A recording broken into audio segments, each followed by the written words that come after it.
Taong 1996 nang makasuhan si Ramil Madriaga dahil sa pagdukot sa isang Chinese businessman. April 30, 1997. Guilty ang naging hatol ng Pasig City Regional Trial Court para sa kasong for ransom at ang hatol, death penalty. Pero taong 2003, pinawalang sala sila ng Korte Suprema. Mula noon, business as usual daw ang grupo. Kabilang nga sa naging biktima nila ang magpinsang Filipino-Chinese na na-rescue sa Laguna. Kaugnay nito, sinampahan ng kasong sila Ramil Madriaga. Ayon pa sa PNP, plano na naman daw mambiktima ng grupo. Yeah, that's what we are getting. Pag hindi namin tututukan to, marami pang magiging biktima. Kaya bago pa man makapag-regroup, sa bisa ng warrant of arrest nitong July 13, 2023, tinunton ng PNP AKG ang hideout ng mga Madriaga. Nang makarating sa Rizal, hindi na sila nakapalag. Isa-isa ng inaresto ang 5 suspect na sina Ramil Madriaga. Habang pinoproseso sila sa opisina ng PNP, si Madriaga biglang hinimatay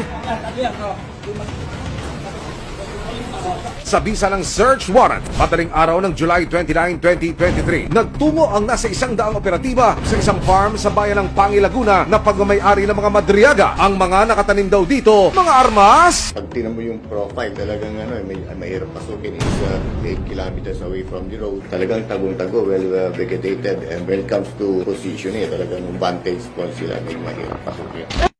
Wako!